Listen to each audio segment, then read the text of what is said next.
Hello बच्चों। सो आज हम लोग डिस्कस करेंगे हमारे topic about common collector characteristics of a transistor. इससे पहले हम लोग common base and common emitter की कैरेक्टरिस्टिक्स के बारे में डिस्कस कर चुके हैं। In the same way common collector की कैरेक्टरिस्टिक्स के बारे में हम लोग डिस्कस करेंगे। तो common collector as the name suggested कि ये ऐसा ट्रांजिस्टर होगा जिसके अंदर की कलेक्टर क्या होगा, कॉमन होगा, है ना। ये देखो कलेक्टर कॉमन है, इनपुट हम लोग दे रहे हैं बेस के थ्रू और आउटपुट हम लोग ले रहे हैं एमीटर के थ्रू, है ना। तो इनपुट जब हम लोग बेस के थ्रू दे रहे हैं तो यहाँ पर हमने इनपुट में जो वोल्टेज, इनपुट क्या होगा, इनपुट हमारी होती है फॉरवर्ड बायस्ड और आउटपुट पोर्शन क्या होता है हमारा रिवर्स बायस्ड इन ए ट्रांजिस्टर, है ना।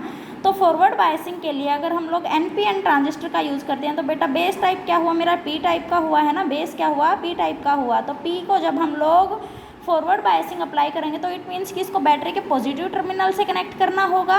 तो ये देखो हमने इसे कनेक्ट किया बैटरी के पॉजिटिव टर्मिनल से। ये इनपुट रेजिस्टेंस है जिसे कि हम लोगों ने R1 का नाम दिया है। उसके बाद ये वोल्ट मीटर जो कि इनपुट वोल्टेज को मेज़र करेगा, VB जो कि इनपुट वोल्टेज होगी कि कितनी वोल्टेज यहाँ अप्लाई हो रही है। इनपुट करंट को मेज़र किया गया है माइक्रो एम्पियर में। इनपुट करंट का मतलब IB बेस करंट, ठीक है।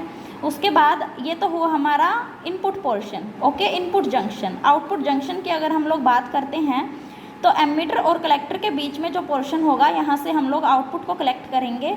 और यहाँ देखो आउटपुट के लिए जो कलेक्ट मतलब एमीटर करंट को मेज़र करने के लिए यहाँ यूज़ किया गया है मिली एमीटर MA।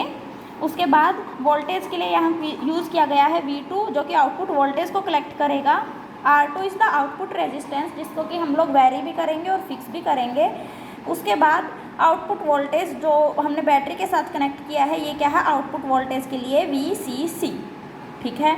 अब क्योंकि NPN है तो एमीटर क्या हुआ मेरा N टाइप का हुआ। और हमें पता है कि आउटपुट जंक्शन जो होगा वो रिवर्स बायस होगा एक ट्रांजिस्टर के अंदर। तो देखो E टर्मिनल को हमने कनेक्ट किया बैटरी के पॉजिटिव टर्मिनल से, मतलब कि N को जब हमने पॉजिटिव से कनेक्ट किया तो ये क्या हो जाएगा, रिवर्स बायसिंग हो जाएगा। इसलिए यहाँ क्या फॉलो की हमने, रिवर्स बायसिंग। ये आउटपुट पोर्शन हो गया रिवर्स बायस्ड और इनपुट पोर्शन हो गया हमारा फॉरवर्ड बायस्ड।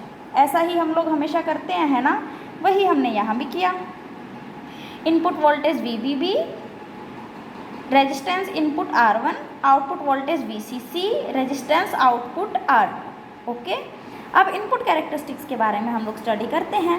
इनपुट कैरेक्टरिस्टिक्स मतलब कि यहाँ पर इनपुट कैरेक्टरिस्टिक्स जब हम लोग इस ट्रांजिस्टर के लिए निकाल लेंगे तो उसमें क्या होगा कि जो आउटपुट वोल्टेज होगी, जो ये आउटपुट वोल्टेज है VC कॉमन मतलब कि एमीटर और कलेक्टर के बीच में जो वोल्टेज है जिसे कि मैं नाम दूंगी VCE का, जो कि हम लोग V2 से मेज़र कर रहे हैं, मैं इसे रखूँगी कांस्टेंट।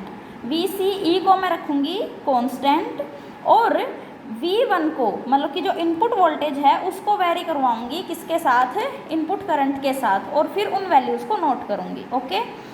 आउटपुट वोल्टेज को कांस्टेंट करके हम लोग इनपुट वोल्टेज और इनपुट करंट के बीच में जो भी ग्राफ बनेगा, जो भी वैल्यूज़ आएंगी उनको हम लोग नोट करेंगे, ठीक है। तो इनपुट कैरेक्टरिस्टिक्स के लिए देखो R2 आउटपुट रेजिस्टेंस को फिक्स रखा, VCE वोल्टेज को फिक्स रखा किसी भी एक वोल्टेज पे, V1 को जिसे कि मैं कह सकती हूँ कि ये है VBC, बेस और कलेक्टर के बीच में जो वोल्टेज है इनपुट वोल्टेज जिसे मैंने नाम दिया है V1 VBC, इसे मैं वेरी करूँगी और किसके साथ साथ, R1 के साथ साथ। जब रेजिस्टेंस को हम लोग कम ज़्यादा करेंगे वहीं से तो करंट के अंदर वेरिएशंस आएंगी ना, है ना।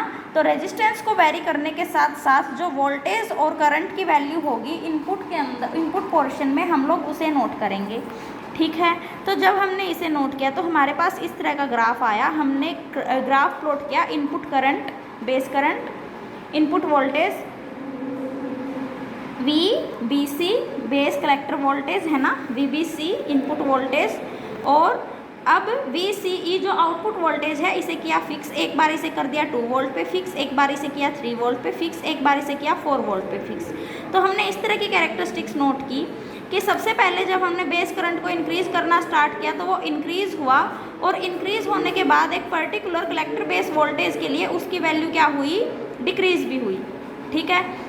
उसके बाद जब हम लोग आउटपुट कैरेक्टरिस्टिक्स की अगर बात करते हैं तो आउटपुट कैरेक्टरिस्टिक्स के अंदर हम लोग देखो यहाँ से अब जो इनपुट करंट था हमारा बेस करंट था इसे रखेंगे फिक्स, और जो आउटपुट वोल्टेज होगी VCE उसे वेरी करेंगे हम लोग आउटपुट करंट IE के साथ। IE और VCE के बीच में जो ग्राफ बनेगा हम लोग उसे प्लॉट करेंगे। किसको फिक्स रखेंगे इस बार हम लोग?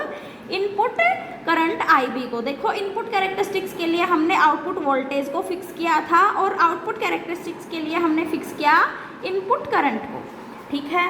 तो हम लोगों ने IB को फिक्स किया, ठीक है। IB को फिक्स करने के साथ ही हमने इनपुट रेजिस्टेंस को भी फिक्स कर दिया, और आउटपुट रेजिस्टेंस R2 को वेरी करने के साथ साथ हम लोग नोट करेंगे कि वोल्टेज और करंट की वैल्यूज़ क्या क्या आ रही हैं, ठीक है। तो R2 जो करंट के अंदर वेरिएशंस आई है हम लोग उसे नोट करेंगे, और हमारे पास इस तरह का ग्राफ आएगा। जो ये ग्राफ है VCE और IE के बीच में, IE को मैंने मेजर किया है मिली एम्पियर के हेल्प से, और VCE को मैंने वोल्ट्स के अंदर मेजर किया है, ठीक है, और इसे मिली एम्पियर्स के अंदर मेजर किया है। जबकि जो इनपुट करंट था इसे मैंने माइक्रो एम्पियर्स के अंदर मेजर किया था, है ना। तो जब हमने इसे मेजर किया तो ग्राफ प्लॉट करते टाइम हम लोगों ने जब बेस की वैल्यू को फिक्स लिया, एक बार लिया 20 माइक्रो एम्पियर, एक बार लिया 30, एक बार लिया 40, तो हमें इस तरह की कैरेक्टरिस्टिक्स कर्व्स मिली।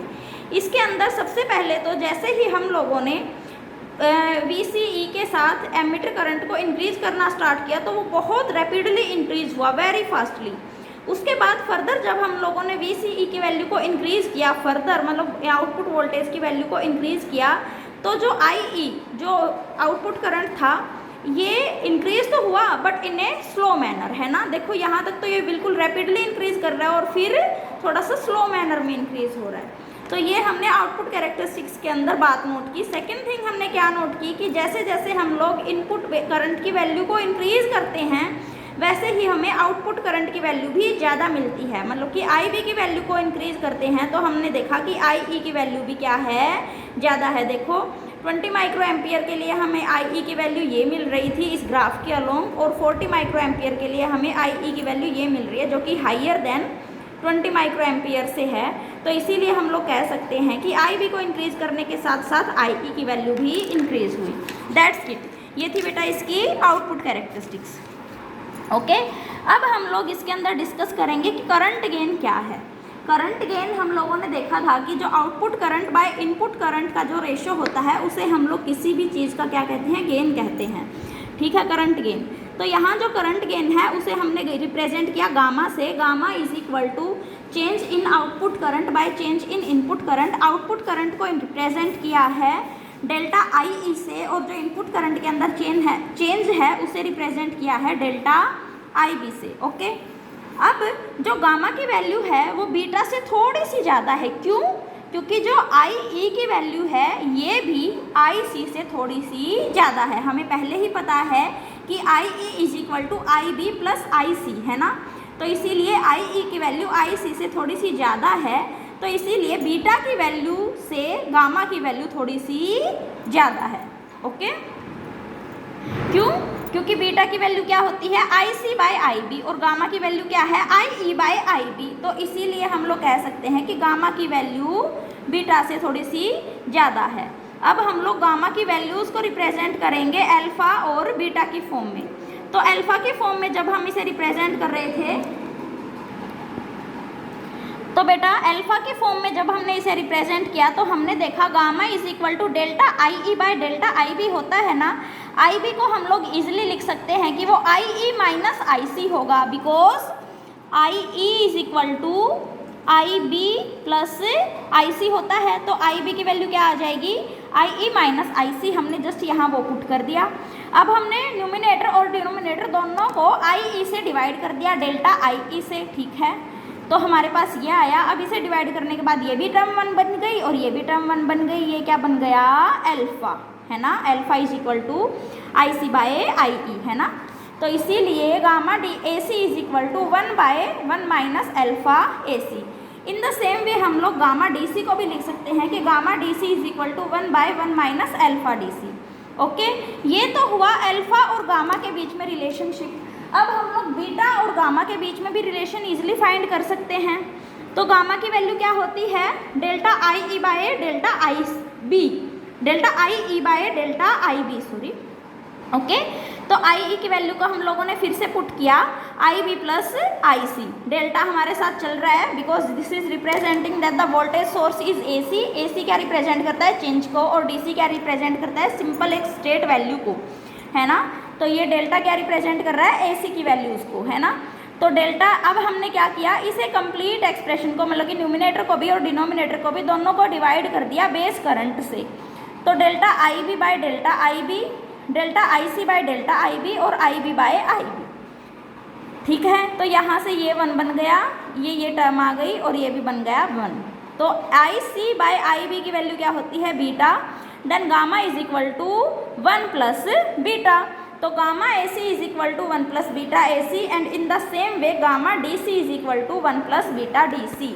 ये हम लोगों ने क्या किया, रिलेशन निकाल लिया अल्फा और गामा के बीच में और बीटा और गामा के बीच में, जबकि अल्फा और बीटा का रिलेशन हम लोग last time common emitter configuration के अंदर फाइंड आउट कर चुके हैं। अब हम लोग करंट के फॉर्म में ये रिलेशन फाइंड आउट करने की ट्राई करेंगे। तो करंट के लिए देखो, current relation in C C configuration, I E की वैल्यू हमें पता है कि वो base current plus collector current के इक्वल होती है। तो यहाँ से जब इसकी वैल्यू इन दोनों के इक्वल हुई तो हम लोग देखो I C is equal to alpha D C into I E plus I C B O. Alpha की वैल्यू क्या होती है बेटा, alpha is equal to I C by I E, है ना। अब आई C by I E into I ई अगर मैं कर रही हूँ, ये अल्फा की वैल्यू होती है, तो ये टर्म क्या हो जाएगी, अल्फा इंटू आई ई। तो जो आई सी करंट होता है वो एक्चुअल में कलेक्टर करंट प्लस क्या होता है, रिवर्स लीकेज करंट भी उसके अंदर आता है ना। तो जो कलेक्टर करंट की वैल्यू है उसको मैंने alpha D C into I E plus I C B और रिवर्स लीकेज करंट से रिप्रेजेंट कर दिया, ठीक है। तो I E is equal to I B. अब ये जो मेरे पास आई सी की वैल्यू आई थी, मैंने इसको इस इक्वेशन में पुट कर दिया और मेरे पास ये गिवन एक्सप्रेशन आ गया। यहाँ से आई ई की वैल्यू को मैं राइट हैंड साइड ले जाती हूँ तो मेरे पास I E is equal to 1 minus alpha D C आया और इधर बच गया आई बी और आई सी बी ओ। अब आई ई की ओनली मैं वैल्यू फाइंड आउट करती हूँ तो ये जो एक्सप्रेशन था मैंने इसको डिवाइड कर दिया, I B by 1 minus alpha D C plus I C B O by 1 minus alpha D C. अब 1 by 1 minus alpha D C, 1 by 1 minus alpha D C, अब हम इस एक्सप्रेशन को सोल्व करेंगे कि क्या आता है। तो अल्फा की वैल्यू मैंने पुट की आई सी बाय आई ई। अब ये क्या आ जाएगा सोल्व करके, आई E by I E minus I सी। आई ई को मैं इजीली लिख सकती हूँ कि वो आई बी प्लस आई सी के इक्वल होता है और I E minus I C is equal to I B होता है, हमें पता है।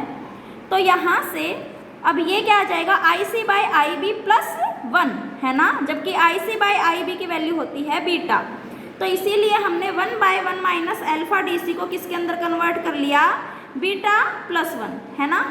तो अब इस एक्सप्रेशन के अंदर जो ये था I E is equal to 1 by 1 minus alpha D C, हम लोग यहाँ पुट कर देंगे beta D C plus 1। I E is equal to beta D C plus 1 into I B plus beta D C plus 1 into I C B ओ।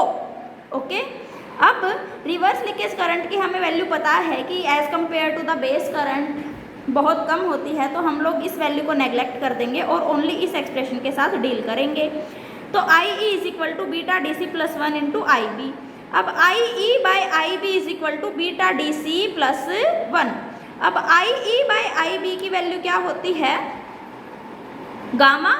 तो gamma is equal to beta D C plus 1। ये देखो हम लोगों ने वही same relation यहाँ से currents की फॉर्म में भी निकाल लिया। दैट्स इट बेटा, ये था कॉमन कलेक्टर कॉन्फ़िगरेशन के बारे में जो हम लोगों ने आज डिस्कस किया है। अगर आप लोगों को कोई डाउट होगा तो हम लोग डाउट क्लास में डिस्कस कर लेंगे। Thank you.